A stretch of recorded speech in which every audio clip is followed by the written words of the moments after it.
It's smelling like Heineken because it is. Let's give it a taste.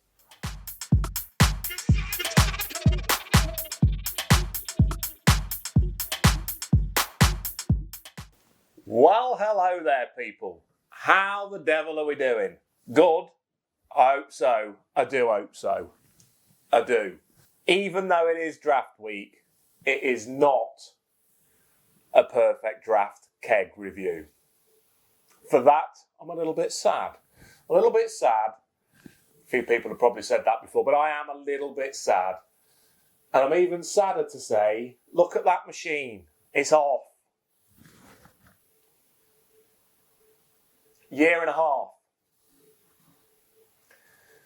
I was perhaps a little bit, I'm trying to avoid the word premature, but I was a little bit premature in thinking that I might get the new keg in for this week's review.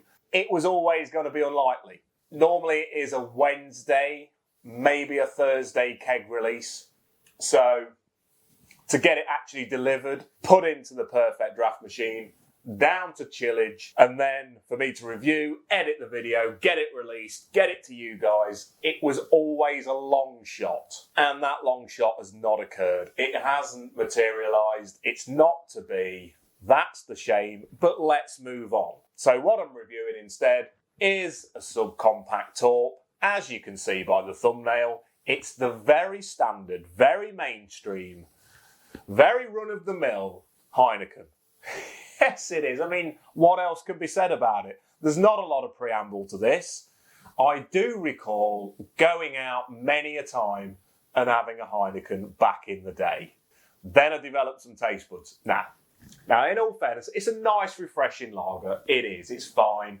I mean, it has got some history to it. It really has. It was 1873 that Gerard Heineken started his small family-run brewery in the city of Amsterdam. And, you know, you go to Amsterdam now, you're firing around, Schiphol Airport or whatever it is, which is a big old airport. I've had to run from one terminal to another of that airport, and I have been knackered. But yeah, it's an airport, and it has got, I seem to recall, a massive, great Heineken kind of booth in the middle. Bar. It's not a booth, it's a bar. So the actual Heineken itself was first brewed in 1868, and it's now actually brewed in 40 breweries in 39 countries around the world. So it's widespread, isn't it? There's not many people that would not have heard of a Heineken. Anyway, and like I say, I could have sworn when I was a young'un, firing out around town, it was a weaker beer, but I can't see any kind of fact or any legitimate website that actually alludes to that being true. So I think I must have dreamt it. I must have dreamt that. I just had the wrong ABV in the end. Simple as that. So from that point, I've really not had Heineken much at all. Until now. I'm going to have one now. It came in the party pack of the subcompact. So, yeah, that's why I've got it. I probably wouldn't have bought it otherwise. I'm at a bit of a loose end because the PerfectDraft new keg hasn't come out. So I'm going to review it. I'm going to pour it in my Stella chalice because at the end of the day, it's a cracking little glass. It's a lovely one. It's your standard torp. It is 2 litres. You're looking at £8.49 for this torp. So again, not the cheapest. But yeah, 5% ABV. We're looking at the kind of pale lager that it is. Let's get the pour in. Let's bring it in, have a look. I'm expecting some bubs. I am expecting bubs with this little beauty. I'll give it a taste. I've got some snackage. I've got a little bit more of an excitement around the snackage than the pint this time. And you'll see why in a minute. So, I'll have some snackage. I'll rank the Heineken. Let you know what I think. And then, call it a night. So, without further peeps, let's do the pour. Okay, so here we go. Let's get in there. Now, this is a bit, isn't it? You know what I mean? So I'm going to remove the drip trayage. I'm going to bring this forward a little bit so that I can swing the glass. Not sure if that's quite in focus now, but that's so I can just go like that. It's a little, I don't know, it doesn't need the sound effect, but yeah, let's Let's do the pour.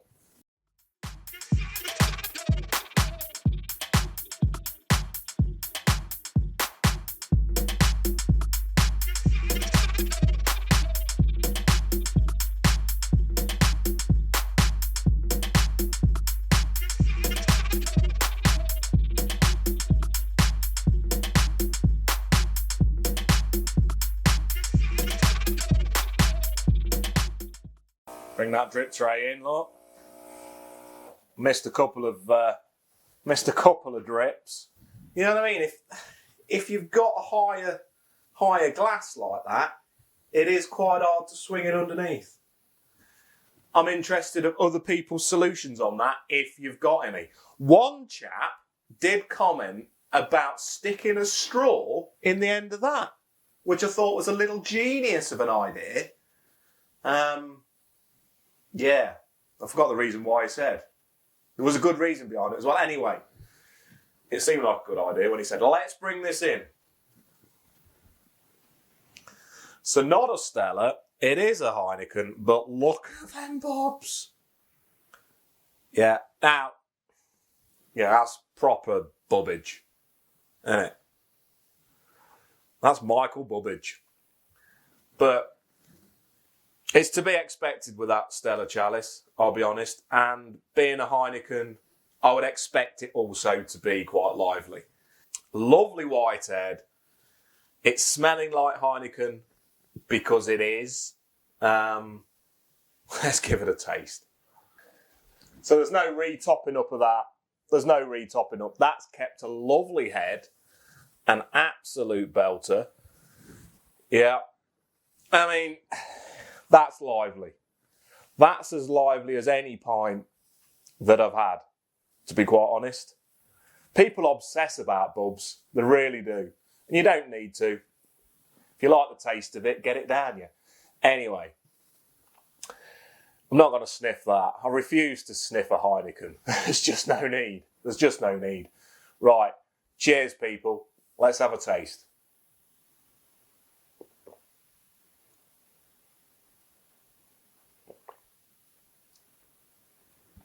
Whoa. Yeah. I mean, that is proper carbonation right there. That's fizz bang wop. Fizz bang wop. Blimey, yeah. Fizz bang wallop, what a video. That, yeah, it's carbonation-tastic, it really is.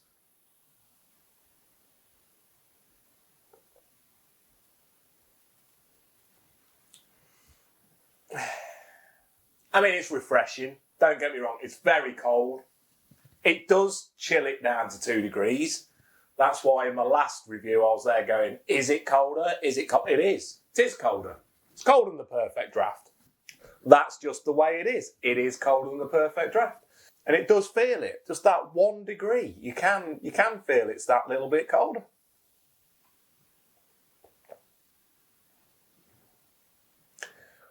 My problem is, I've got preconceptions that I'm not a massive Heineken fan. And I can't quite get over it.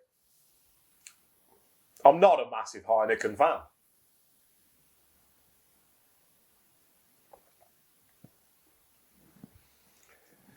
I was kind of hoping that, I don't know, I'd get this at home and it'll be a little bit like my Tenants review.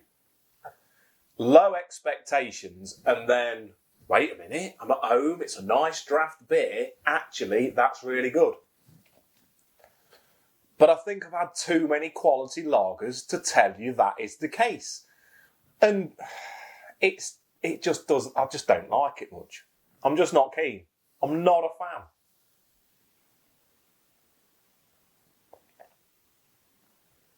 It's just got that bit of a, I don't know, tinny, twangy aftertaste that I'm just not keen on. You know, it doesn't hold a candle to a Hertog, not one bit. And that's another Dutch beer, isn't it? I mean, that's a Dutch lager. So if I was there and I saw Hertog and this, one next to the other, no, I'm having a Hertog, simple as.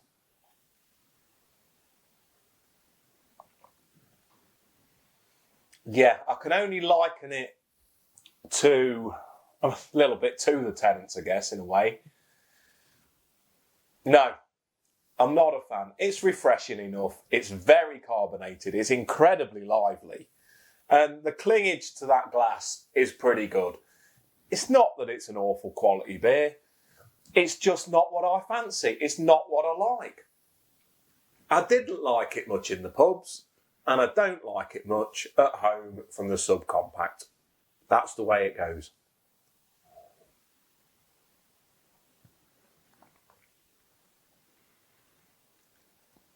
And, yeah, for some reason, I don't know what chemicals are in this compared to other beers, but I don't know, for some reason this just gives me a headache. It's making me think of a headache just drinking it. Sorry, I mean, this is very negative, people. Very negative. It's not awful. It's not awful. It's better than a can of Carlin or a can of Foster's. It's better than that, but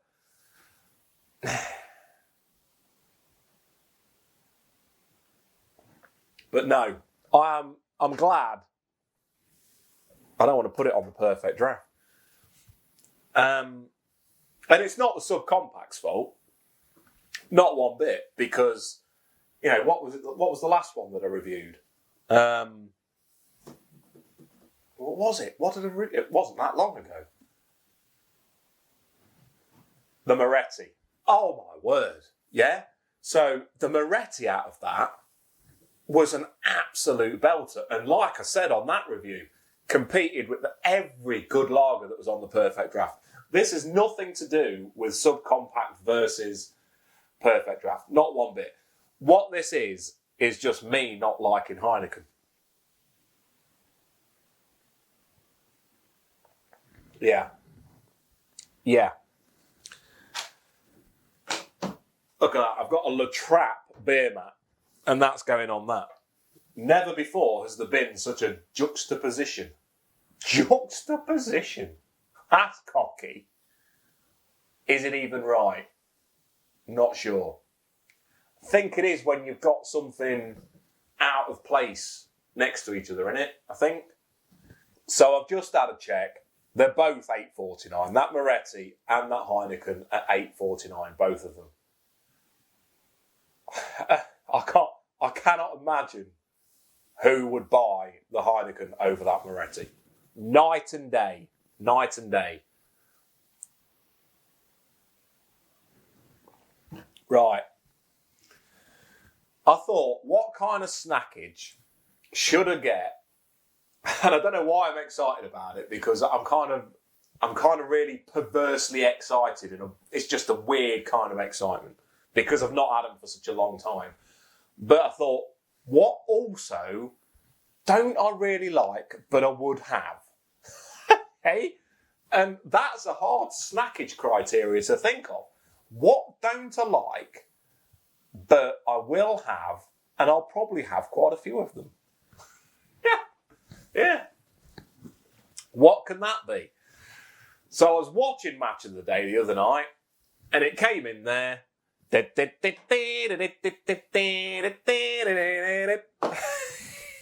cheesy footballs. Cheesy footballs. The winning snack at home or away. They're not. I know they're not. They're awful. Or at least I remember them being awful. Are they still awful? Perfect for sharing. Yes, they are, because you don't care if you share these. You don't care if someone else takes a handful and whacks them all down because they just need to go. The cheese in these are normally absolutely disgusting. And the kind of wafer coating, the outer wafer thing, I'm not a wafer fan either. The worst biscuit in the world is a pink wafer. Tell me I'm wrong. Tell me I'm wrong. That's irrelevant because I'm now having a cheese football. So, light and crispy wafers with soft cheesy centre. They're obviously out a bit more now because it's Christmas, just around the corner. It's got the mate of Robin on the front. Now, obviously, it's KP, yeah, so they're also advertising on the back disco skips, pom bears and hula hoops. Out of those, discos are definitely my favourite, although I do nick, now and again, the odd pom bear off the kids. Ideas for reusing your empty drum. So at least there could be some good come out of buying these. Right. Cheesy footballs. If I remember right, they're in foil kind of packaging. Yes, they are foil packaging. So here they go. Right. Come on. Come on, Baldy. Get your teeth in. Right. There we go. I can't believe... I am running low on snackage ideas. I thought I don't want to do crisps or peanuts again. I have too many of them. But, oh dear. Just having a whiff.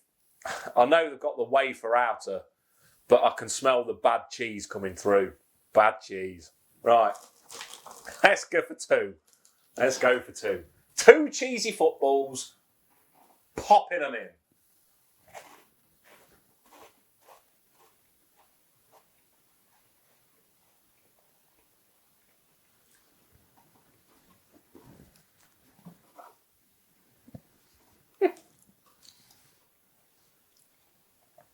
They're every bit as bad as I ever thought.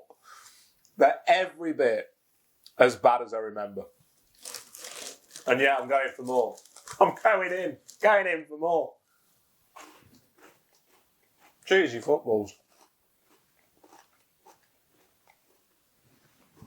They're awful. Dear, oh dear.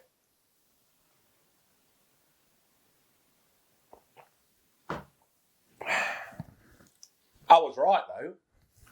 They sit well together. They really do. Life. Oh. I think the thing is with a cheesy football, it's just a little bit like the Heineken. There's a terrible aftertaste. It's an absolute shocker. You have it and then just breathe out afterwards. Or kind of breathe from the back of your throat, if that makes sense. And maybe out through your nose. And it's horrible. Horrible kind of aftertaste. And yeah. It's a little bit like the Hershey's chocolate aftertaste. That's terrible in that sense. And it's almost like a vomit kind of taste to it when whoa.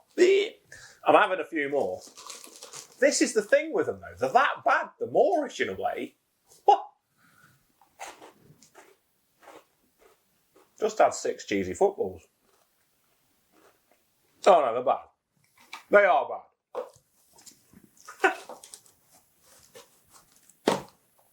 They're bad, but it's Christmas. And they're a Christmas snack. And it comes to Christmas Day, you'll eat anything, man. Eat anything. I think because often you've had a selection box, and this is now childhood memories, but you're opening up a selection box, you're firing down a Cadbury's Twirl. When I was a kid, it was probably just a Dairy Milk, a fudge bar, that was always last. A flake, that was a king of chocolates. Love a flake. Twirl came a bit later, helped keep that kind of flakiness together. Double decker, absolute beauty. So you'd smash through them. Then you'd have your Christmas pudding after your turkey, obviously. Probably have 2 helpings of that. Fire into the Roses or Quality Street a bit later. Later on in life it is the celebrations, then Miniature Heroes. So you're firing through them chocolates. You get towards the end of the day. Some gets nicked off with the Pringles, which are obviously the best. And all you're left with are some cheesy footballs. And so you go mad on them because you want something savoury. Then you've eaten like 20 cheesy footballs, you're feeling sick, you're going to bed, Christmas Day ruined.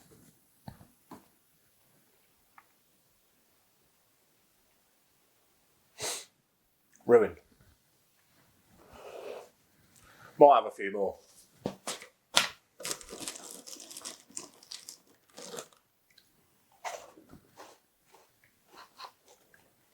It's like you want them to be good every time and they're not. They're going away.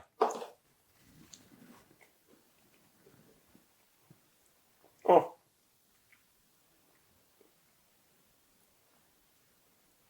The only thing I would say is it the same kind of soft cheese that's within a tuck biscuit? Because I don't mind a tuck biscuit.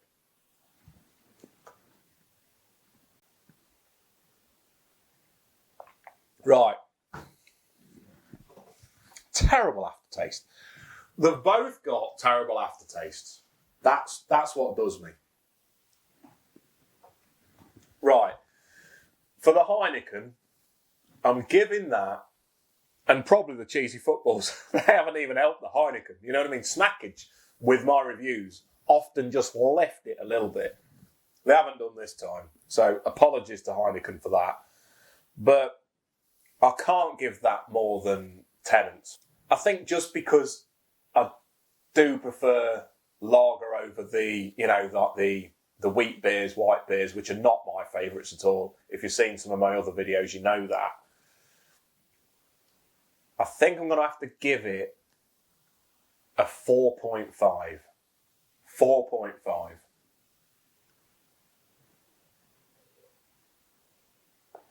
Yeah. Night and day. Night and day with that Moretti. I'll tell you that now. Those, just because of the pure nostalgia, I'm going to give them a 3. A 3. Yeah, a 3. I'm going to have a few more, but I'm going to give them a 3. Low marks today, people, but still, hey, there we go. I didn't expect anything else, to be quite honest. Right. Hopefully next week I am cracking into something that I will be saying was night and day from last week's review. Again, hopefully. Hopefully that will be the new keg release on the Perfect Draft. I hope to those Perfect Drafters that have stuck with this video, even though it's not a Perfect Draft keg, I hope you've had a good draft week. I hope you posted a few photos, and I hope some of the big bold review followers win the Beer Hawk £100 tokens, because that would be a winner. Let me know if you do. So if you do want to see that review, and hopefully if you want to see some other torps on there that score a little bit higher, I've got a cider coming up, so that's quite exciting. Newcastle Brown Ale, I've got that to review still. Got that to review on the subcompact. Like I say, this is in no way a bad reflection on the subcompact. I think it's a cracking little machine, but I am glad that that's only a 2 litre torp. If that was a 6 litre keg, Baldy would not have been happy with that. But anyway, if you want to see those other beer reviews coming up, please subscribe to the channel. But for now, beyond everything I've said, have an absolute belter of a weekend, people. Enjoy whatever you're doing. Let the fire blaze. Let the ale flow. Enjoy. Cheers, people. Cheers.